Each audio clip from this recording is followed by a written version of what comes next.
ಇನ್ನೊಂದು ದಾಖಲೆ ಏನು ಅಂತಂತಂದರೆ, ಈ ಚಿತ್ರ ಮುಹೂರ್ತ ದಿನ ಬೆಳಿಗ್ಗೆ ಮುಹೂರ್ತ, ಸಾಯಂಕಾಲ ನಾವು ಆಡಿಯೋ ರಿಲೀಸ್ ಮಾಡಿದ್ವಿ. ಇದು ಯಾವ ಚಿತ್ರರಂಗದಲ್ಲೂ ಇವತ್ತಿನವರೆಗೂ ಯಾರೂ ಮಾಡದೇ ಇರತಕ್ಕಂಥ ಒಂದು ದಾಖಲೆ ಇದೆ.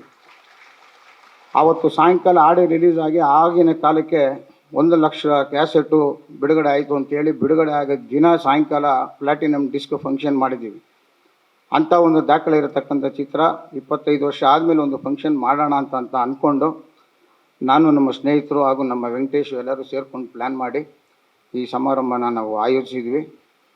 ಆದರೆ ವಿಷ್ಣು ಸರ್ ಬಗ್ಗೆ ಮಾತಾಡೋದಕ್ಕೆ ಇವತ್ತು ನಮಗೆ ಸೂಕ್ತ ವ್ಯಕ್ತಿ ಅಂತ ನಮಗೆ ಚಿತ್ರರಂಗದಲ್ಲಿ ಅನಿಸಿದ್ದು ನಮ್ಮ ದೇವರಾಜ್ ಸರು. ಯಾಕೆಂತಂದರೆ ಅವ್ರ ಜೊತೆ ಒಂದು ಅತ್ಯುತ್ತಮವಾದ ಒಡನಾಟ.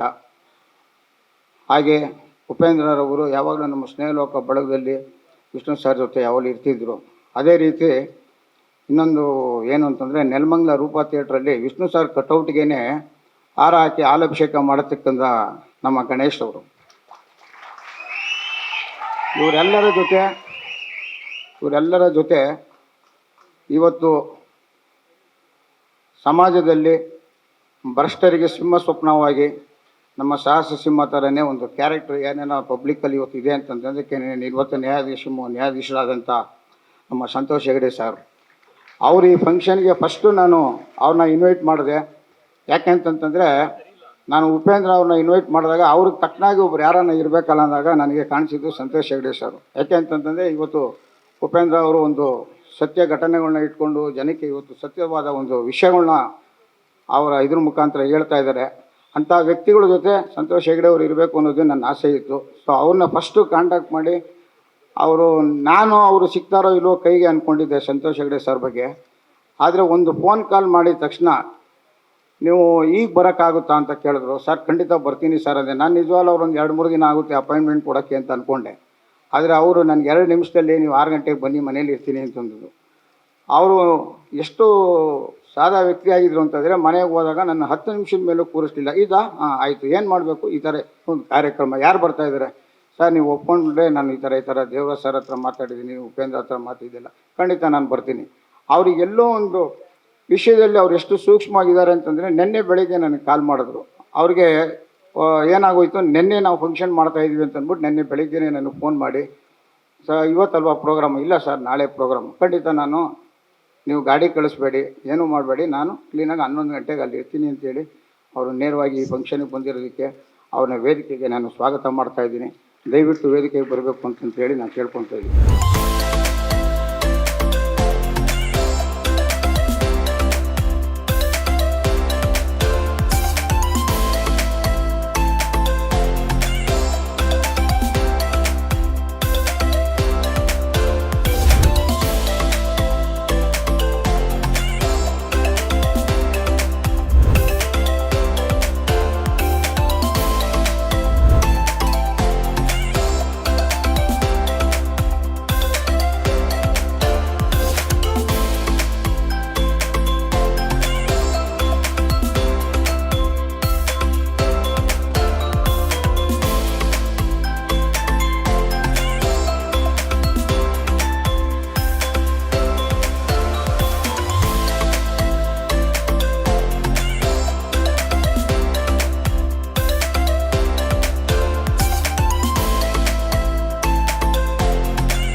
Devaraj sir, Upendra sir, Ganesh sir, ನಮ್ಮ ಫ್ಯಾಮಿಲಿಯವರಾದ ಪ್ರಿಯಾಂಕಾ ಮೇಡಮ್, ಕಲ್ಯಾಣ್ ಅವರೇ ಹಾಗೂ ನಮ್ಮ ಸ್ನೇಹಿತರು ಗುರುದತ್ ಅವರೇ, ಎಲ್ರಿಗೂ ನನ್ನ ನಮಸ್ಕಾರಗಳು.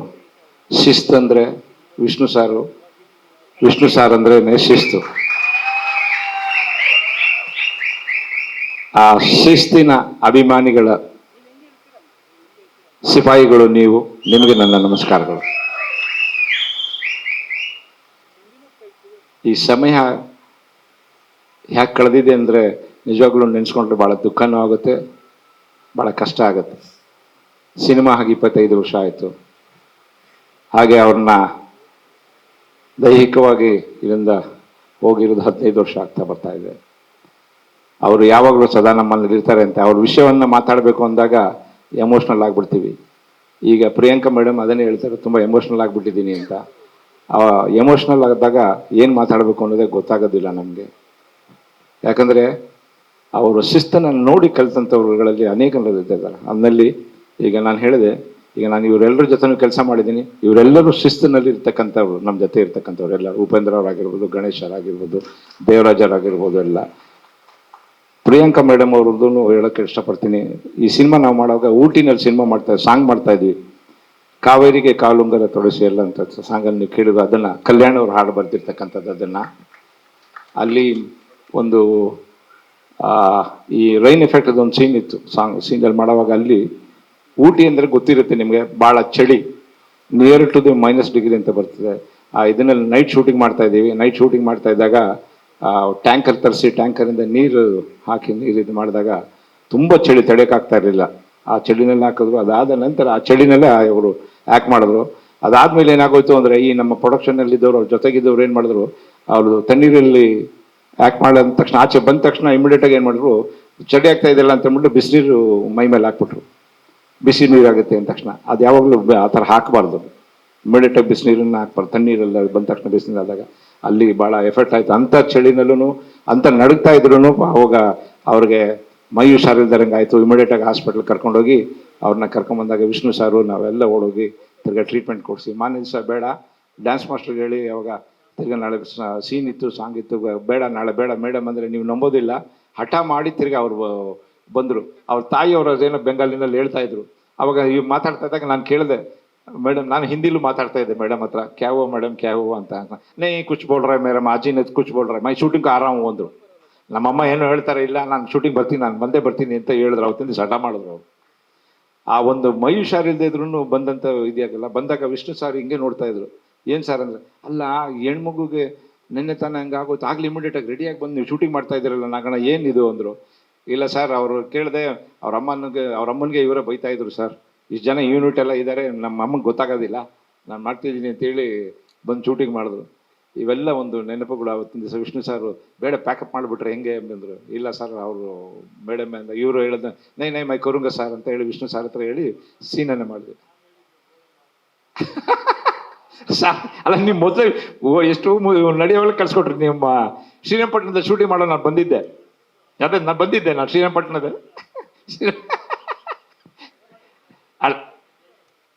ಸಾರ ಕಳ್ಸಿಕೊಟ್ಟಿದ್ದ ನೋಡಿ. ಹೆಂಡ್ತಿನ ಬಿಟ್ಕೊಡೋದಿಲ್ಲ, ಇವ್ರನ್ನ ಬಿಟ್ಕೊಡೋದಿಲ್ಲ ಅನ್ನೋದಕ್ಕೆ ಇದೆ ಸಾಕ್ಷಿ. ನಿಜವಾಗ್ಲೂ ಏನು ಸಂತೋಷದ ದಾಂಪತ್ಯ ಜೀವನವನ್ನು ಹೇಗೆ ನಡೆಸ್ತಾ ಇದ್ದಾರೆ ಅನ್ನೋದು ಇದರಲ್ಲೇ ಅರ್ಥ ಆಗ್ತದೆ, ಗೊತ್ತಾಗುತ್ತೆ. ಸೊ ಕೋಟಿಗೊಬ್ಬ ಹೇಳಬೇಕು ಅಂತಂದರೆ ಅನೇಕ ವಿಷಯಗಳಿದೆ. ಅದು ಹೇಳೋದಕ್ಕೆ ಸಾಕಷ್ಟು ಸಮಯಗಳು ಬೇಕು. ಅದು ಹೇಳಿದ್ರೆ ಒಂದು ದಿನ ಅಲ್ಲ, 2 ದಿವಸನೂ ಆ ಸಿನಿಮಾ ಬಗ್ಗೆ ಮಾತಾಡ್ತಕ್ಕಂಥದ್ದು ಇರ್ತದೆ. ಒಂದೇ ಒಂದು ಹೇಳೋಕ್ಕೆ ಇಷ್ಟಪಡ್ತೀನಿ. ಕೋಟಿಗೊಬ್ಬ ಸಿನಿಮಾ ಮಾಡಬೇಕು ಅಂದಾಗ ಈಗಾಗಲೇ ಹೇಳಿದ್ರು ಬಾಬು ಅವರು, ಭಾಷಾ ಅಂತ ಸಿನಿಮಾ ಮಾಡ್ತೀವಿ ಅಂತ. ನನಗೆ ಸುಮಾರು ಜನ ಬಂದು ಕೇಳೋರು, ಏನ್ರಿ ಭಾಷಾ ಸಿನಿಮಾ ಮಾಡ್ತಿದ್ದೀರಾ ಅಂದ್ರೆ ಅಂತ ಹೇಳಿದ್ರೆ ನಾನೇನು ರಿಪ್ಲೈ ಮಾಡ್ತಾ ಇರಲಿಲ್ಲ. ಅದೇನ್ರಿ ಭಾಷಾ ಸಿನಿಮಾ ಮಾಡೋಕ್ಕಾಗುತ್ತೇನ್ರಿ, ನೀವೆಲ್ಲ ಹೆಂಗ್ರಿ ಮಾಡ್ತೀರಾ ನೀವು ಅನ್ನೋರು.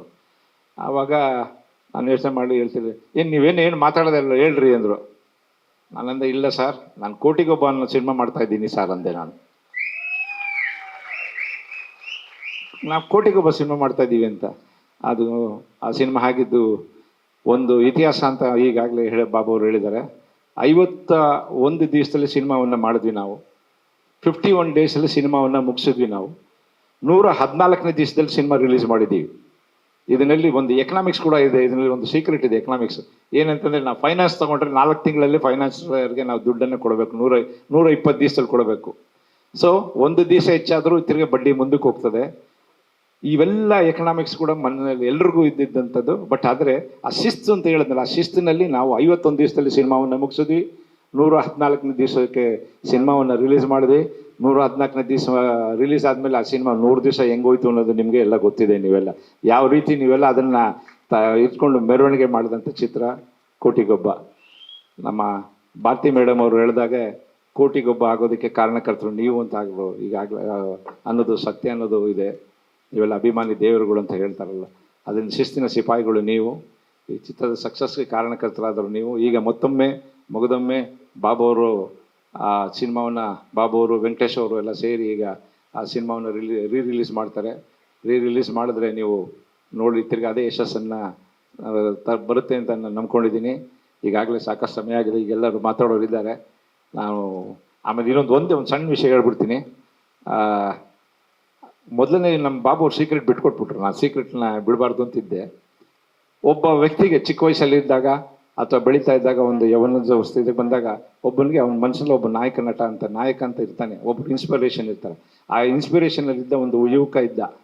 ಆ ಯುವಕನಿಗೆ ಹಾಗೆ ಒಂದು ವಿಷ್ಣು ಸರ್ ಸಿನಿಮಾ ರಿಲೀಸ್ ಆದರೆ ಆ ಸಿನಿಮಾಗೆ ಅವನ ಸ್ನೇಹಿತರೆಲ್ಲ ಸೇರಿಕೊಂಡು ಜೊತೆಗೂಡ್ಕೊಂಡು ಸೈಕಲ್ ಮೇಲೆ ಹೋಗ್ಕೊಂಡು ಅದಕ್ಕೆ ಒಂದು ಸ್ಟಾರ್ಗಳನ್ನು ಹಾಕ್ಕೊಂಡು, ಆ ದೊಡ್ಡ ಕಟೌಟ್ ಇದ್ರೆ ಆ ಕಟೌಟ್ ಮೇಲೆ ಹತ್ತಿ ಅದಕ್ಕೊಂದು ಸ್ಟಾರ್ ಕಟ್ತಾ ಇದ್ದ. ಆ ಸ್ಟಾರ್ ಕಟ್ತಾ ಇರೋ ಹುಡುಗನೇ ಮುಂದೆ ಸ್ಟಾರ್ ಆಗ್ತಾನೆ ಅನ್ನೋದು ಗೊತ್ತಿರಲಿಲ್ಲ. ಆ ಸ್ಟಾರ್ ಆಗಿದೆ ನಮ್ಮ ಗೋಲ್ಡನ್ ಸ್ಟಾರ್ ಗಣೇಶ್ ಅವರು ಅನ್ನೋದನ್ನು ನಾನು ಹೇಳ್ತೀನಿ. ಇದನ್ನು ರೂಪ ಚಿತ್ರಮಂದಿರ ಅಂತ ನೆಲಮಂಗಲದಲ್ಲಿ ಇವಾಗೆಲ್ಲ ಅದನ್ನು ಭಾಳ ಇಂಪ್ರೂವ್ ಮಾಡಿದ್ದಾರೆ. ಆ ಥಿಯೇಟ್ರ್ನಲ್ಲಿ ಇದ್ದು ಬೆಳೆದಂಥ ಹುಡುಗ ವಿಷ್ಣು ಸರ್ ಜೊತೆಗೆ ಅವರು ಶಿಸ್ತನ್ನು ಅವರು ಕಲ್ತಿದ್ದಾರೆ ಅನ್ನೋದಕ್ಕೆ ಸಾಕ್ಷಿ ಇದೆ ಅಂತ ಹೇಳ್ತೀನಿ ನಾನು. ಸೊ ಅದರಿಂದ ಈ 2 ಮಾತನ್ನು ಹೇಳಿ ನಾನು ನನ್ನ ಮಾತನ್ನು ಮುಗಿಸ್ತೀನಿ. ಎಲ್ರಿಗೂ ನಮಸ್ಕಾರ. Thank you so much. ಇಂಥ ಒಂದು ಕೊಂಡಿ ಇರುವಾಗ ಯಾವುದೇ ರೀತಿಯ ಗುಂಡಿಗಳಿಲ್ಲ, ಯಾವುದೇ ಗ್ಯಾಪ್ ಇಲ್ಲ. ವಿಷ್ಣು ಸರ್ ಅವರ ಅನೇಕ ಸಿನಿಮಾಗಳಿಗೆ ಅನೇಕ ಹಾಡುಗಳನ್ನು ಬರೆಯುವಂಥ ಒಂದು ದೊಡ್ಡ ಸೌಭಾಗ್ಯ ನನಗೆ ಈ ಜನ್ಮದಲ್ಲಿ ಸಿಕ್ಕಿದೆ. ಅದರಲ್ಲಿ ಈ ಕೋಟಿಗೊಬ್ಬದ ಎಲ್ಲ ಹಾಡುಗಳನ್ನ ಬರೆಯೋ ಈ ಒಂದು ಇದಕ್ಕೆ ಕಾರಣಕರ್ತರಾದ ಸೂರಪ್ಪ ಬಾಬು ಅವ್ರಿಗೆ, ನಾಗಣ್ಣ ಸರ್ಗೆ, ಮ್ಯೂಸಿಕ್ ಡೈರೆಕ್ಟರ್ ದೇವಾರ್ ಅವ್ರಿಗೆ, ಇಡೀ ಚಿತ್ರತಂಡಕ್ಕೆ ನಾನು ಯಾವಾಗಲೂ ಋಣಿಯಾಗಿರ್ತೀನಿ. ಇದರಲ್ಲಿ ಒಂದು ವಿಷಯ ನಾನು ಹೇಳ್ಬೋದು, ಹೇಳ್ತಾ ಹೋದರೆ 24 ಗಂಟೆಗಳ ಕಾಲ ಕೂಡ ವಿಷ್ಣು ಸಾರ್ ಜೊತೆಗಿನ ಒಡನಾಟದ ಬಗ್ಗೆ ಮಾತಾಡಿದ್ರು ಇನ್ನೂ ಎಷ್ಟೋ ಉಳಿದಿರುತ್ತೆ. ಒಂದೇ ಒಂದು ಮಾತು ನಾನು ಹೇಳ್ಬೋದು, ಎಷ್ಟೋ ಸಂದರ್ಭಗಳಲ್ಲಿ ಖಾಸಗಿಯಾಗಿಯೂ ನನಗೆ ಒಬ್ಬ ತಾಯಿಯಾಗಿ ನನ್ನ ಜೊತೆ ನಿಂತವರು, ತಂದೆಯಾಗಿ ನಿಂತವರು, ಎಷ್ಟೋ ವಿಷಯಗಳಲ್ಲಿ ಗುರುವಾಗಿ ನಿಂತವರು, ಈಗ ದೇವರಾಗಿ ನಿಂತವರು. ಈ 4 ಪಾತ್ರಗಳನ್ನು ನಿಭಾಯಿಸಿದಂಥ ವಿಷ್ಣು ಸಾರ್ ಜೊತೆಗಿದ್ದಾಗ ನನಗೆ ಅನಿಸಿದ್ದು ಒಂದು ಮಾತು, ದಾನಗಳಲ್ಲಿ ಶ್ರೇಷ್ಠ ದಾನ ಅಂದರೆ ಅದು ಸಮಾಧಾನ ಅಂತ. ಆಮೇಲೆ ವಾದಗಳಿಗಿಂತ ಆಶೀರ್ವಾದ ಮುಖ್ಯ ಅಂತ. ಈ 2 ವಿಷಯ ನನಗೆ ಯಾವಾಗಲೂ ಅವ್ರ ಜೊತೆಗೆ ಅವ್ರು ನೆನೆಸ್ಕೊಂಡಾಗಲ್ಲ ನನ್ನ ಮನಸ್ಸಿಗೆ ಬರುತ್ತೆ. ದಾನಗಳಲ್ಲಿ ಶ್ರೇಷ್ಠ ದಾನ ಸಮಾಧಾನ, ವಾದಗಳಿಗಿಂತ ಆಶೀರ್ವಾದ ಮುಖ್ಯ ಅಂತ. ಈ ಎಲ್ಲ ಗುಣಗಳನ್ನು ಮೈಗೂಡಿಸ್ಕೊಂಡಂಥ ಆ ಮಹಾನ್ ಭಾವರ ಈ ಸಿನಿಮಾ 25 ವರ್ಷ ಪೂರೈಸಿದ್ದನ್ನು ಮತ್ತೆ ಹಬ್ಬವಾಗಿ ಆಚರಿಸ್ತಿರುವಂಥ ಇಡೀ ಚಿತ್ರತಂಡಕ್ಕೆ ಮತ್ತೊಮ್ಮೆ ಶುಭಾಶಯ ಹೇಳ್ತಾ, ನಿಮ್ಮೆಲ್ಲರ ಆಶೀರ್ವಾದ ಸದಾಕಾಲ ಇರಲಿ ಅಂತ ಬೇಡ್ಕೊಂಡು ಮತ್ತೊಮ್ಮೆ ಎಲ್ಲ ಸೂಪರ್ ಸ್ಟಾರ್ಸ್ಗೂ ನಮಸ್ಕಾರ ಹೇಳ್ತಾ, ಸೂಪರ್ ಸ್ಟಾರ್ಗೂ ನಮಸ್ಕಾರ. ಅಣ್ಣ ನಮ್ಮ ಮನೆಗೆ ಬರೋರು ಚೆನ್ನೈಯಲ್ಲಿ, ಭಾಳ ಚಿಕ್ಕವನಾಗ ನಮ್ಮ ತಂದೆಯನ್ನು ಮೀಟ್ ಮಾಡೋಕ್ಕೆ ಬರೋರು. ಒಂದ್ಸಲಿ ನಾವು ಒಂದು ಸಿನಿಮಾ ಮಾಡಬೇಕಾಗಿತ್ತು, ಶಿವಣ್ಣವ್ರ ಜೊತೆ ಅವ್ರು ಮಾಡಬೇಕಾಗಿತ್ತು. ಸೊ ಆ ಸಿನಿಮಾಗೆ ನಾವು ಶೂಟಿಂಗ್ಗೆ ನಾನು ರಾಕ್ ಲೈನು ನಮ್ಮ ತಂದೆ ಹೋಗಿದ್ವಿ. ಶಿವಣ್ಣ ಆಮೇಲೆ ಅಣ್ಣ ಇಬ್ಬರು ಹೀರೋಸು, ಕೃಷ್ಣ ಅರ್ಜುನ ಅಂತ ಟೈಟಲ್. ಅದು ಸಿನಿಮಾ ಆಗಲಿಲ್ಲ. ಅಲ್ಲಿ ಹೋದಾಗ ಅವ್ರು ಒಂದೇ ಒಂದು ಹೇಳಿದ್ರು, ಉದಯ್ ಶಂಕರ್ ನಿಮ್ಗೇನೋ ಒಳ್ಳೇದಾಗ ಹೋಗಿದ್ರೆ ನಾನು ಮಾಡ್ತೀನಿ, ಬೇರೇನೋ ಮಾತಾಡಬೇಡಿ ಅಂತ ಹೇಳಿದ್ರು. ಇದು ಯಾರೂ ಹೇಳಲ್ಲ ಯೂಶ್ವಲಿ ಇಂಥ ಮಾತು. ಅಲ್ಲಿ ಕೇಳ್ಕೊಳ್ಳಿ, ಶಿವಣ್ಣವ್ರು ಮಾಡೋ ಹಾಗಿದೆ ನಾನು ರೆಡಿ ಅಂತ. ಸೊ ಅದು ನೆನೆಸ್ಕೋಬೇಕು. ಬಿಕಾಸ್ ನಮ್ಮ ತಂದೆ ಹೋದಾಗ ಅಷ್ಟೊಂದು ಮರ್ಯಾದೆ ಕೊಟ್ಟು, ಅಷ್ಟೊಂದು ನಮ್ಮ ತಂದೆ ಮೇಲೆ ಒಂದು ಸಿಕ್ಕಾಪಟ್ಟೆ ಪ್ರೀತಿ ಇತ್ತು ಅವ್ರಿಗೆ. ಅವ್ರ ಬಗ್ಗೆ ಹೇಳ್ತಾ ಹೋದರೆ ಮಾತಾಡ್ತಾನೆ ಇರ್ಬೋದು. ಆಮೇಲೆ ಇನ್ನೊಂದು ಸ್ಮಾಲ್ ಇನ್ಸಿಡೆಂಟ್, ಅದು ನನ್ನ ಲೈಫಲ್ಲಿ ಮರೆಯಲ್ಲ. ಅದು ನಾವು ಸತ್ಯಜ್ಯೋತಿ ಅಂತ ಒಂದು ಸಿನಿಮಾ ಪಾರ್ಟಿ ಇತ್ತು ಅಶೋಕಲ್ಲಿ. ಅಲ್ಲಿ ಅಣ್ಣ ಸಿಕ್ಬಿಟ್ಟು ಅವಾಗ ನಾವು ಆನಂದ್ ಮಾಡ್ತಾ ಇದ್ವಿ, ಶಿವಣ್ಣನ ನೋಡಬೇಕು ಅಂತ ಹೇಳಿದ್ರು. ಸೊ ನಾನು ಶಿವಣ್ಣಗೆ ಹೇಳಿದೆ, ಅಣ್ಣ ಹೀಗೆ ಹೇಳಿ ಯಾರು ಕಣೋ ನಿನ್ನ ಅಶೋಕ ಕರೆದ್ರು ಅಂತ. ನಾನು ಶಿವಣ್ಣ ಹೋಗಿದ್ವಿ ಅಲ್ಲಿಗೆ. ಅವಾಗ MGR ಅವರು, ಎಮ್ ಜಿ ರಾಮಚಂದ್ರನ್ ಅವರು ಅವ್ರಿಗೊಂದು ವಾಚ್ ಕೊಟ್ಟಿದ್ರು. ಸೊ ವಾಚ್ ತೆಗೆದು ಅವರು ಶಿವಣ್ಣನ ಕೈಗೆ ಹಾಕಿ, ನೀವು ಒಂದಿನ ಒಂದು ದೊಡ್ಡ ಸೂಪರ್ ಸ್ಟಾರ್ ಆಗ್ತೀರಾ, ಅದನ್ನು ನಾನು ನನ್ನ ಕಣ್ಣಾರೆ ನೋಡ್ತೀನಿ, and that will be the ಇಂಗ್ಲೀಷಲ್ಲಿ ಹೇಳೋದು, that will be the happiest day in my life ಅಂತ ಹೇಳಿದ್ರು. ಅದು ಇನ್ನೂ ಇವತ್ತವರೆಗೂ ಶಿವಣ್ಣನೂ ಮೆನ್ಷನ್ ಮಾಡಿದ್ದಾರೆ ತುಂಬ ಜಾಗದಲ್ಲಿ. ಅದು ಯಾರು ಮಾಡಲ್ಲ ಸರ್. ಐ ಮೀನ್, ಅದು ಅವ್ರು ಕೊಟ್ಟಿದ್ದನ್ನು ಇವ್ರ ಕೈಯಲ್ಲಿ ಹಾಕಿ ನೀವು ದೊಡ್ಡವರಾಗ್ತೀರಾ ಅಂತ ಹೇಳಿ ಅವನ್ನ ಹರಿಸಿ, ಇವತ್ತು ಪ್ರೂಫ್ ಅವ್ರ ಆಶೀರ್ವಾದ ಇವತ್ತು Shivanna is a legend by himself ಅಷ್ಟೇ. ಸೊ ಅಷ್ಟೇ ಸರ್, ದೀಸ್ ಆರ್ 2 ಇನ್ಸಿಡೆಂಟ್ಸ್ ನನಗೆ ತಿಳಿದು ಮಟ್ಟಿಗೆ ಎಲ್ಲರ ಜೊತೆ ಹಂಚ್ಕೋಬೇಕಾಗಿತ್ತು. I just said it. Thank you Babu sir, Venkatesh ಅವರು, ಆಮೇಲೆ ಕಮಲಾಕರ್ ಅವರು ಇಲ್ಲ, Pintu and Jagadish. Thank you sir, and thanks to all my friends. Thank you. ತುಂಬ ವಿಶೇಷ ಅನ್ನಿಸ್ತಿದೆ ಈ ಪ್ರೋಗ್ರಾಮ್ ನನಗೆ. ಯಾಕೆ ಹೇಳಿ, ಮೊದಲನೇದಾಗಿ ನಮ್ಮ ಪ್ರೊಡ್ಯೂಸರ್ ಬಾಬು, ಫಸ್ಟ್ ಟೈಮ್ ಇವನ್ನ ಡೈರೆಕ್ಟ್ ಮಾಡಿದಂಥ ಬಾಬು ನನ್ನ ಸಿನಿಮಾ ಇಂಡಸ್ಟ್ರಿಗೆ ಡೈರೆಕ್ಟ್ರಾಗಿ ಪರಿಚಯ ಮಾಡಿಕೊಟ್ಟಂಥ ಡೈಲಾಗ್ ರೈಟರ್ ಆಗಿದ್ದಾಗ ತರಲೆ ನನ್ನ ಮಗ ಜಗ್ಗೇಶ್ ಅವ್ರು ಮಾಡಿರೋಂಥ ಸಿನಿಮಾ, ಅದಕ್ಕೆ ಪ್ರೊಡ್ಯೂಸ್ ಮಾಡಿದ್ರು ಇವರು. ಆ ಪಿಕ್ಚರ್ ನನ್ನ ಫಸ್ಟ್ ಡೈರೆಕ್ಟ್ರಾಗಿ ಸ್ಟಾರ್ಟ್ ಮಾಡಿ, ಅದಾದಮೇಲೆ ನಿಮಗೆಲ್ಲ ಗೊತ್ತು ತುಂಬ ಸಿನಿಮಾ ಡೈರೆಕ್ಟ್ ಮಾಡಿದೆ. ಆಮೇಲೆ ಇನ್ನೊಂದು ಕೆಲವು ವಿಷಯಗಳು ಹೇಳ್ತೀನಿ ಅಷ್ಟೇ, ವಿಷ್ಣು ಸರ್ ನೆನೆಸ್ದಾಗ ಒಂದು ಗ್ಲಿಮ್ಸ್ಗಳು ಬರುತ್ತೆ, ಅದನ್ನು ಹೇಳ್ತೀನಿ. ನನ್ನ ಲೈಫಲ್ಲೇ ನಾನು ಫಸ್ಟ್ ಟೈಮ್ ಸಿನಿಮಾ ನೋಡಿದ್ದು ವಿಷ್ಣು ಸರ್ ಸಿನಿಮಾ, ಅದು ನಾಗರ ಹಾವು. ನಾನಿನ್ನೂ ಚಿಕ್ಕ ಹುಡುಗ, ಅದು ಹೆಂಗೆ ಜ್ಞಾಪಕ ಐತೆ ಅಂದರೆ, ನಮ್ಮಮ್ಮ ಇನ್ನೊಂದು ಸಿನಿಮಾ ಕರ್ಕೊಂಡೋಗಿದ್ರು ವಿಷ್ಣು ಸರ್ ಸಿನಿಮಾಗೆ. ಅಲ್ಲಿ ನಾನು ಥಿಯೇಟ್ರಲ್ಲಿ ಅಮ್ಮ ರಾಮಾಚಾರಿ ಅಂತ ಕೂಗ್ತಾ ಇದ್ನಂತೆ. ಅಂದರೆ ನಾನು ಅವಾಗ ಗೊತ್ತಾಯಿತು ನನ್ನ first cinema Ramachari Vishnu sir ನೋಡಿರೋದು ಅಂತ. ನೋಡಿ, ಅದೇನೋ ಗೊತ್ತಿಲ್ಲದೇನೋ ಅವರ ಬರ್ತ್ಡೇನೂ ಹಂಚ್ಕೊಂಡಿದ್ದೀನಿ. ನಾನು ಹುಟ್ಟಿದ್ದು ಸೆಪ್ಟೆಂಬರ್ 18. ಯಾವಾಗ ಬರ್ತ್ಡೇ ಮಾಡ್ಬೇಕಾದ್ರು ನಾನು ಅವ್ರಿಗೆ ಸಿಕ್ಕಿದಾಗೆಲ್ಲ ಹೇಳ್ತಿದ್ದೆ, ಸರ್ ನಾವು ಒಂದ್ಸತಿ ಇಬ್ಬರು ಸೇರಿ ಬರ್ತ್ಡೇ ಮಾಡಬೇಕು ಅಂದಾಗ, ನಾವು ಸೇರೋ ದಿನ ಎಲ್ಲ ಬರ್ತ್ಡೇ ಬಿಡಿ ಅನ್ನೋರು. ತುಂಬ ಸತಿ ಅವ್ರ ಮನೆಗೆ ಹೋಗ್ತಿದ್ದೆ, ಏನಂದರೆ ಅವ್ರ ಮಾತುಗಳು ಕೇಳಬೇಕು. ಅವರು ತುಂಬ ಒಳ್ಳೆ ಮಿಮಿಕ್ರಿ ಆರ್ಟಿಸ್ಟ್, ನಿಮ್ಗೆ ಗೊತ್ತಾ, ಸಿಕ್ಕಾಪಟ್ಟೆ ಅದ್ಭುತವಾದ ಮಿಮಿಕ್ರಿ.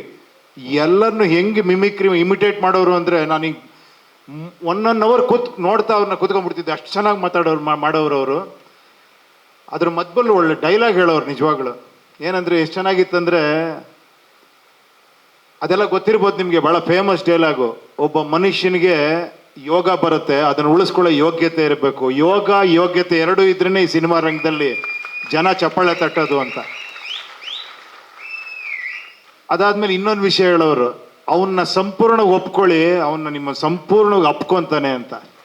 ಅದೇ ವಿಷ್ಣು ಸರ್ ಅವರು. ಆಮೇಲೆ ಸರ್ ನೀವು ಯಾವಳು ಹೇಳ್ತಿದ್ರಲ್ಲ ಸರ್, ಅದೇನು ಜೋಶ್ ಮೇಲೆ ಮಾಡಿ ಕೆಲಸ.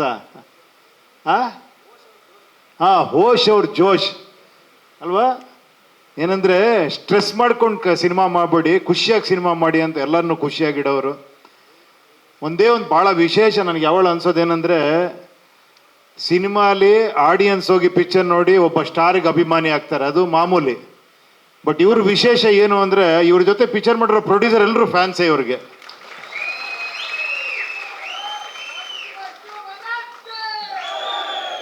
ಆಮೇಲೆ ಇಲ್ಲಿ ನಿಮ್ಮ ಬಗ್ಗೆ ಒಂದು ವಿಶೇಷ ಹೇಳಬೇಕು ಅಂದರೆ, ನನ್ನ ಲೈಫಲ್ಲಿ ನೋಡಿಲ್ಲ ಒಬ್ಬ ಕಟೌಟ್ಗೆ ನೀವು ಹಾಕ್ತಿದ್ದಂಥ ಇದಿದೆಯಲ್ಲ ಹಾರಗಳು, ಯಾರಿಗೂ ಹಾಕಿಲ್ಲ.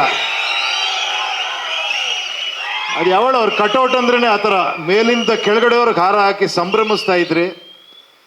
ಅವ್ರ ಹಾಡು ಅವ್ರು ಅದೇ ಥರ ಬದುಕಿದ್ರು. ಈ ಅಂಜದ ಎದೆಯಲ್ಲಿ ನಂಜೇ ಇಲ್ಲ, ತಗ್ಗುವಾಳಲ್ಲ, ತಲೆ ತಗ್ಗಿಸಿ ಬಾಳಲ್ಲ, ಈ ರಾಮಾಚಾರಿ ಕೆಣಕೋ ಗಂಡು ಇನ್ನೂ ಹುಟ್ಟಿಲ್ಲ. ರೋಮಾಂಚನ ಆಗುತ್ತೆ ಆ ಸಿನಿಮಾ ನೆನೆಸ್ಕೊಂಡ್ರೆ, ಅವರ ಪರ್ಫಾರ್ಮೆನ್ಸ್ ನೆನೆಸ್ಕೊಂಡ್ರೆ. ಭಾಳ ತುಂಬ ಖುಷಿ ಅನ್ನಿಸ್ತು ಈ ಪ್ರೋಗ್ರಾಮ್ ಬಂದು. ಎಲ್ಲದಕ್ಕಿನ್ನ ಕೋಟಿಗೊಬ್ಬ ಪಿಕ್ಚರಲ್ಲಿ ನಮ್ಮ ಶ್ರೀಮತಿಯವರು ಆ ಪಿಕ್ಚರಲ್ಲಿ ಮಾಡಿರೋದು ಇನ್ನೊಂದು ವಿಶೇಷ, ಮತ್ತೆ ಅದು ರಿಲೀಸ್ ಮಾಡ್ತಿರೋದು ಇನ್ನೊಂದು ವಿಶೇಷ. ಅವ್ರ ಸಿನಿಮಾಗಳೆಲ್ಲ ಅವಾಗ ರಿಲೀಸ್ ಆಗ್ತಾನೆ ಇರಬೇಕು, ನಾಗರಾವ್ ಮತ್ತೆ ಬರಬೇಕು ಅಲ್ವಾ, ಎಲ್ಲ ಬರ್ತಾನೆ ಇರಬೇಕು. ಇವತ್ತಿಗೂ ಹಂಗಂದ್ರೆ ಆ ಕ್ರೇಜೇ ಬೇರೆ. ಲಯನ್ನೇ ಥ್ಯಾಂಕ್ ಯು, ತುಂಬ ಸಂತೋಷ ಆಯಿತು ಈ ಒಂದು ಸಂದರ್ಭ ಸಿಕ್ಕಿ ಅವ್ರ ಬಗ್ಗೆ ನೆನೆಸ್ಕೊಳ್ಳೋ ಒಂದು ಅವಕಾಶ ಮಾಡಿಕೊಂಡಂಥ ಬಾಬು ಅವರಿಗೆ ತುಂಬ ಥ್ಯಾಂಕ್ಸು. ಈಗ ಅವ್ರು ಎಂಥ ಅಭಿಮಾನಿ ಅಂದರೆ ಅವ್ರ ಹೆಸರಲ್ಲೇ ಪಿಕ್ಚರ್ ಮಾಡ್ತೀರಿ. ಅವರಿಗೆ ಕೊಟ್ಟಿರೋ ಟೈಟ್ಲಲ್ಲೇ ಭಾರ್ಗವ ಅಂತ. ನಾನು ಹೇಳಿದೆ, ನಿಮ್ಮ ಪ್ರೀತಿ, ನಿಮ್ಮ ಅಭಿಮಾನ, ಮತ್ತೆ ಅವರು ನಿಮ್ಮನ್ನು ಆಶೀರ್ವಾದ ಮಾಡ್ತಾರೆ, ಒಳ್ಳೇದಾಗತ್ತೆ ಈ ಪಿಕ್ಚರ್ಗೆ ಅಂತ. ಮತ್ತೆ ನಾಗಣ್ಣ ಅವರಿಬ್ಬರು ಕಾಂಬಿನೇಷನ್ ಭಾರ್ಗವ ಅಂತ ಮಾಡ್ತಾ ಇದ್ದೀವಿ. ಒಳ್ಳೇದಾಗಲಿ ಬಾಬು ಅವರೇ, ಎಲ್ಲರಿಗೂ ಒಳ್ಳೇದಾಗಲಿ. ನಿಮ್ಗೆಲ್ಲರಿಗೂ ತುಂಬ ವಿಶೇಷವಾದ ವಿಷಯ ಹೇಳಿದ್ರಿ ನೀವು. ಭಾಳ ಆಶ್ಚರ್ಯ ಅನ್ನಿಸ್ತು ವಿಷ್ಣು ಸರ್ ವಾಚ್ ಕೊಟ್ಬಿಟ್ಟು ಆಶೀರ್ವಾದ ಮಾಡಿದ್ದು. ಆ ಥರ ತುಂಬ ವಿಷಯ ಇದೆ ಅವ್ರದ್ದು. ಅದು ಹೇಳ್ತಾ ಕೂತ್ರೆ ಇನ್ನೊಬ್ರು ಒಂದಷ್ಟು ಜನ ಹೇಳಲಿ ಅಂತ ನಾನೇ ಹೇಳ್ತಾ ಇರ್ತೀನಿ ಅವ್ರ ಬಗ್ಗೆ ಮಾತಾಡ್ತಾ ಇದ್ರೆ. ಒಳ್ಳೇದಾಗಲಿ ಎಲ್ಲರಿಗೂ, ನಿಮಗೆಲ್ಲರಿಗೂ ಒಳ್ಳೇದಾಗಲಿ. ಎಲ್ಲ ಹಿಂಗೆ ನಗನಕ್ಕೊಂಡಿರಿ, ಖುಷಿಯಾಗಿ, ತಲೆ ಕೆಡಿಸ್ಕೊಂಬಿಡಿ, ಯೋಚನೆ ಮಾಡಬೇಡಿ. ಓಕೆ, ಹ್ಯಾಪಿಯಾಗಿರಿ. ಖುಷಿಯಾಗಿದ್ರೆ ಲಕ್ಷ್ಮಿ ಇದ್ರೆ ಖುಷಿ ಬರ್ತಾಳೆ ಅಂದರೆ, ಖುಷಿಯಾಗಿದ್ರೆ ಲಕ್ಷ್ಮಿ ತಾನೇ ಬಂದೇ ಬರ್ತಾಳೆ. Okay, thank you, thank you, thank you, thank you. ವೇದಿಕೆ ಮೇಲೆ ಇರುವಂತಹ ಗಣ್ಯರೇ, ವೇದಿಕೆ ಮುಂದೆ ಇರುವಂತಹ ಅತಿ ಗಣ್ಯರೇ, ನಿಮ್ಮೆಲ್ರಿಗೂ ನಮಸ್ಕಾರ. ನಾನಿಲ್ಲಿ ಒಬ್ಬ ಗೋಲ್ಡನ್ ಸ್ಟಾರ್ ಆಗಿ ಬಂದಿಲ್ಲ, ನಾನು ವಿಷ್ಣು ಸರ್ ಅವರ ಅಭಿಮಾನಿಯಾಗೇ ಬಂದಿರೋದಿಲ್ಲ. ನಾನು ಆ್ಯಕ್ಟ್ರ್ ಆಗಿರಲಿಲ್ಲ ಅಂದಿದ್ರೆ ಖಂಡಿತವಾಗ್ಲೂ ಅಲ್ಲೇ ಬಂದು ಶಿಳ್ಳೆ ಚಪ್ಪಾಳೆ ಹೊಡಿತಿದ್ದೆ. 25 ವರ್ಷ ಆಯಿತು ಕೋಟಿಗೊಬ್ಬ ಮತ್ತೆ ಬರ್ತಾ ಇದೆ ಅಂತ. ದೊಡ್ಡ ದೊಡ್ಡವರು ಮಾತಾಡ್ಬಿಟ್ಟಿದ್ದಾರೆ, ನನಗೇನು ಮಾತಾಡಬೇಕು ಅಂತ ಗೊತ್ತಾಗ್ತಿಲ್ಲ. ನಾನು ಚಿಕ್ಕ ಹುಡುಗನಿಂದನೂ ವಿಷ್ಣು ಸರ್ ಅವರ ದೊಡ್ಡ ಅಭಿಮಾನಿ. ನಾನು ಹೆಚ್ಚು ಎಲ್ಲೂ ಹೇಳ್ಕೊಂಡಿಲ್ಲ. ಈ ಬಳೆ ಕೂಡ ಅದಕ್ಕೋಸ್ಕರನೇ ಹಾಕ್ಕೊಳ್ಳೋದು. ನೀವು ನನ್ನ ಹೀರೋ ಆದಮೇಲಲ್ಲ, ನಾನು ಯಾವಾಗ ಕಾಮಿಡಿ ಟೈಮ್ ಮಾಡ್ತಿದ್ನೋ, ಇಲ್ಲ ನನ್ನ ಯಾವುದು ಸೀರಿಯಲ್ ನೋಡಿದ್ರೂ ಕೂಡ ಕೈಯಲ್ಲಿ ಒಂದು ಬಳೆ ಇದ್ದೇ ಇರುತ್ತೆ. ಅಷ್ಟು ಫ್ಯಾನ್ ನಾನು ಅವ್ರಿಗೆ. ಅವರ ಪ್ರತಿಯೊಂದು ಸಿನಿಮಾ, ನಾನು ಅವಾಗ ಇನ್ನು 7th ಸ್ಟ್ಯಾಂಡರ್ಡು, ಹೈಸ್ಕೂಲು, ಆ ಟೈಮಲ್ಲಿ ನನ್ನ ಶತ್ರು, ನಿಷ್ಕರ್ಷ, ಸಂಘರ್ಷ, ಕೋಟಿಗೊಬ್ಬ, ಹಾಲುಂಡ ತವರು ಸಿನಿಮಾದೊಂದು ಇನ್ಸಿಡೆಂಟ್ ಹೇಳ್ಬೇಕು ನಾನು. ಕಲ್ಪನಾ ಥಿಯೇಟ್ರಲ್ಲಿ release. If you ask me, 90s Vishnu ಸರ್ದು ಯಾವ್ಯಾವ ಪಿಕ್ಚರ್ ಯಾವ್ಯಾವ ಥಿಯೇಟ್ರಲ್ಲಿ ರಿಲೀಸ್ ಆಯಿತು ಅಂದರೆ ನಾನು ಕಣ್ಣು ಮುಚ್ಕೊಂಡು ಹೇಳ್ತೀನಿ. ನನ್ನ ಶತ್ರು, ಮೇನಕ, ಹಾಲುಂಡ ತವರು, ಕಲ್ಪನಾ, ಯಾವ ಪಿಕ್ಚರ್, ಸಂಘರ್ಷ, ಅಭಿನಯ ಥಿಯೇಟ್ರು, ಅವಾಗ ಅಭಿನಯ ಥಿಯೇಟ್ರಲ್ಲಿ ರಿಲೀಸ್ ಆಗಿತ್ತು. ಸೊ ಅಷ್ಟು ಅಭಿಮಾನಿ ನಾನು. ಹಾಲುಂಡ ತವರು ಸಿನಿಮಾ ಸ್ಕೂಲ್ ಬಂಕ್ ಹೊಡೆದು ಬಂದು ನೋಡ್ತಾ ಇದ್ದೀನಿ. ಆ ಸಿನಿಮಾ ಅಲ್ಲಿ ವಿಷ್ಣು ಸರು ಹೋಗ್ಬಿಡ್ತಾರೆ ಅರ್ಧ ಪಿಕ್ಚರ್ಗೆ.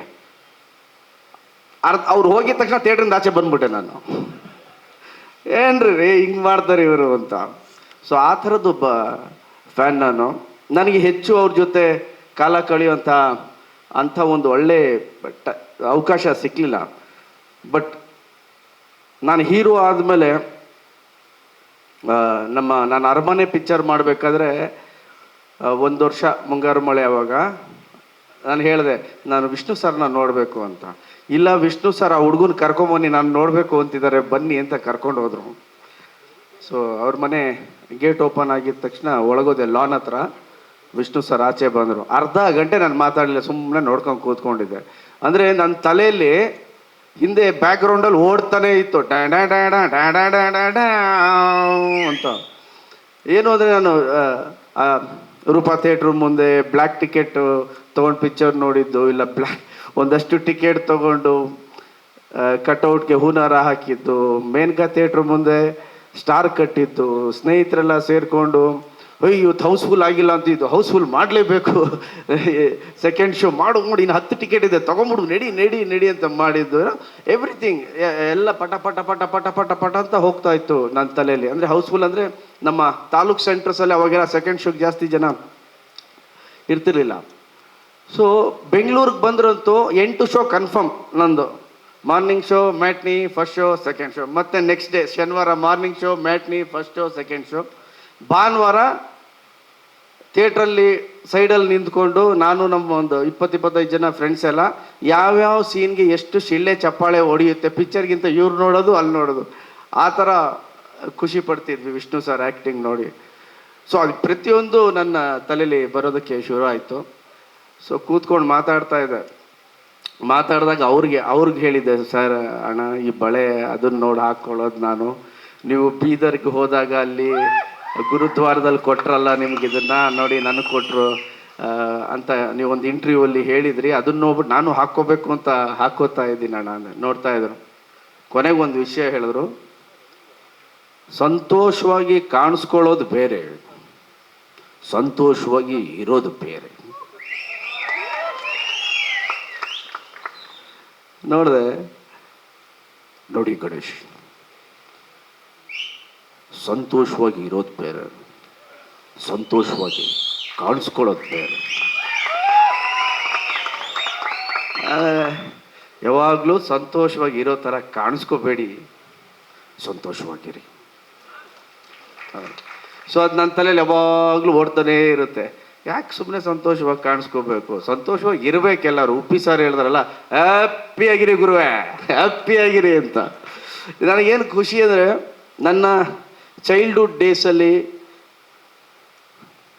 ನನ್ನ ಹೈಸ್ಕೂಲ್ ಕಾಲೇಜ್ ಡೇಸಲ್ಲಿ ಯಾರ್ಯಾರ ಚಿತ್ರವನ್ನು ನಾನು ಬ್ಲ್ಯಾಕ್ ಟಿಕೆಟ್ ಕೊಟ್ಟು ನೋಡಿದ್ನೋ ಅವ್ರ ಜೊತೆ ಎಲ್ಲ ಇಲ್ಲಿ ಕೂತ್ಕೊಂಡಿದ್ದೀನಲ್ಲ, ಅದೇ ಖುಷಿ ಸರ್ ನನಗೆ.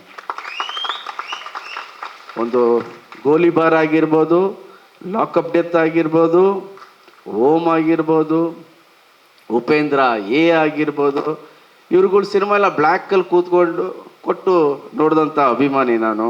ಆ್ಯಂಡ್ ಇವರು ವಿಷ್ಣು ಸರ್ ಬಗ್ಗೆ ಅಷ್ಟು ಮಾತಾಡಿದಾಗ ನನಗೆಷ್ಟು ಖುಷಿ ಆಗ್ಬೋದು ಸ್ವಲ್ಪ ಲೆಕ್ಕ ಹಾಕಿ. ಕೋಟಿಗೊಬ್ಬ ಸಿನಿಮಾ, ನಮ್ಮ ಪ್ರಿಯಾಂಕಾ ಮೇಡಮ್ ಅವರು ಹೀರೋಯಿನ್ ಇನ್ಸಿಡೆಂಟ್ಸ್ ಎಲ್ಲ ಹೇಳ್ತಾ ಇದ್ರು. ಆ ಜೋಡಿನೇ ಚಂದ ಕಾಣಿಸ್ತಾ ಇತ್ತು. ಆ ಸಾಂಗಲ್ಲಂತೂ ಕಾವೇರಿಗೆ ಕಾಲುಂಗುರ ತೋಡಿಸಿ, ಅದ್ರಲ್ಲಿ ಆ ಲೈನ್ ನನಗೆ ಭಾಳ ಇಷ್ಟ. ಕಲ್ಯಾಣ್ ಸರ್, ಓ ಕನ್ನಡದ ಹೆಣ್ಣೆ ನಿನಗೆ ಕೋಟಿ ನಮನ. ಸೊ ನನ್ನ ಅದಾದಮೇಲೆ ನಾನು ವಿಷ್ಣು ಸರ್ ಒಂದು ಪಿಕ್ಚರ್ ಮಾಡಬೇಕು ಅಂದ್ಕೊಂಡ್ವಿ. ಅವ್ರ ಮನೇಲಿ ಕರೋಕೆ ನಡೆಯೋದು, ಸ್ನೇಹಲೋಕ ಅಂತ ಎಲ್ಲರಿಗೂ ಗೊತ್ತು. ಸೊ ಕರೆದ್ರು, ಹೋದೆ. ಮಾತಾಡ್ತಾ ಇದ್ದೆ, ಅಣ್ಣ ನಾವಿಬ್ಬರು ಒಂದು ಪಿಕ್ಚರ್, ನೀವು ಅಂದರೆ ಮಾಡ್ಬೇಕಣ್ಣ ನಿಮ್ಮ ಜೊತೆ ನಾನು ಅಂತ. ಸೊ ಮಾತುಕತೆ ನಡೀತಾ ಇತ್ತು. ಕಾರಣಾಂತರದಿಂದ ಸಿನಿಮಾ ಆಗಲಿಲ್ಲ. ಬಟ್ ನಾಗರಹಾವಲ್ಲಿ ವಿಷ್ಣು ಸರ್ ಹೇಳ್ತಾರಲ್ಲ, ಮೇಸ್ಟ್ರೇ ಈ ರಾಮಾಚಾರಿ ಹತ್ರ ಬರಬೇಡಿ ಮೇಸ್ಟ್ರೇ, ಆ ಥರ ನನಗೆ ನನ್ನ ಚಿತ್ರ ಜೀವನಕ್ಕೆ ನಿಜವಾದ ಮೇಷ್ಟ್ರು ಅಂದರೆ ವಿಷ್ಣು ಸರ್. ಸೊ ಯಾವುದಾದ್ರೂ ಸಿನಿಮಾ ಆ್ಯಕ್ಟ್ ಮಾಡಬೇಕಾದ್ರೆ ನಮ್ಮ ಹುಡುಗರೆಲ್ಲ ಇರ್ತಾರೆ, ಯಾವುದಾದ್ರು ಸೀನ್ ಇದ್ರೆ, ಸರ್ ಇದು ಸ್ವಲ್ಪ ವಿಷ್ಣು ಸರ್ ಥರ ಮಾಡಿದ್ದೀರಾ ಅಂತ. ನಾನು ಅವ್ರ ಫ್ಯಾನ್ ಅಪ್ಪ, ಏನು ಮಾಡಲಿ ಬಂದ್ಬಿಡುತ್ತೆ. ಅವಾಗ ಬಂದ್ಬಿಡುತ್ತದೆ, ಏನು ಮಾಡಲಿ ಅಂತ ಹೇಳ್ತಿದ್ದೆ. ಸೊ 25 ವರ್ಷ ಆಗಿದೆ ಬಾಬು ಸರ್. ಈ ಸಿನಿಮಾ ಮತ್ತೆ ಇನ್ನೂ ದೊಡ್ಡ ಯಶಸ್ಸನ್ನು ತಂದುಕೊಡ್ಲಿ. ಆ್ಯಂಡ್ ನಾಗಣ್ಣ ಸರ್ ಬಗ್ಗೆ ಹೇಳಲೇಬೇಕು. A wonderful human being, fantastic human being ಅವರು. ಆ್ಯಸ್ ಎ ಡೈರೆಕ್ಟರ್ ಮಾತ್ರ ಅಲ್ಲ, ಒಬ್ಬ ಮನುಷ್ಯನಾಗಿ ಅವ್ರು ಮಾತಾಡೋ ರೀತಿ, ಅವ್ರು ನಡ್ಕೊಳ್ಳೋ ರೀತಿ fantastic. Naganna sir all the best. And Bhargava ಸಿನಿಮಾಗೂ all the best. Babu sir, Naganna sir, Uppi sir, all the best sir. ನನ್ನ ಭಾಳ ಆತ್ಮೀಯರು ಗುರು ಸರು ಇಲ್ಲೇ ಇದ್ದಾರೆ. ನಾನು ಗುರು ಸರು, ನಾಗಣ್ಣ ಸರ್ ಒಂದು ಫಿಲಮ್ ಮಾಡಿದ್ವಿ. ಇಡೀ ಚಿತ್ರತಂಡಕ್ಕೆ ನನ್ನ ಕಡೆಯಿಂದ ಆಲ್ ದ ಬೆಸ್ಟ್ ಅಂತ ಹೇಳ್ತೀನಿ. ರಿಲೀಸ್ ಡೇ ಆದರೆ ಖಂಡಿತವಾಗ್ಲೂ ಫಸ್ಟ್ ಡೇ ಶೋಗೆ ಮತ್ತೆ ನಾನು ಫಸ್ಟ್ ಶೋ ನೋಡಬೇಕು ಈ ಸಿನಿಮಾ, ನನ್ನ ಆಸೆ ಇದೆ. ಖಂಡಿತವಾಗ್ಲೂ ಆದರೆ ಭೇಟಿಯಾಗೋಣ. Thank you very much.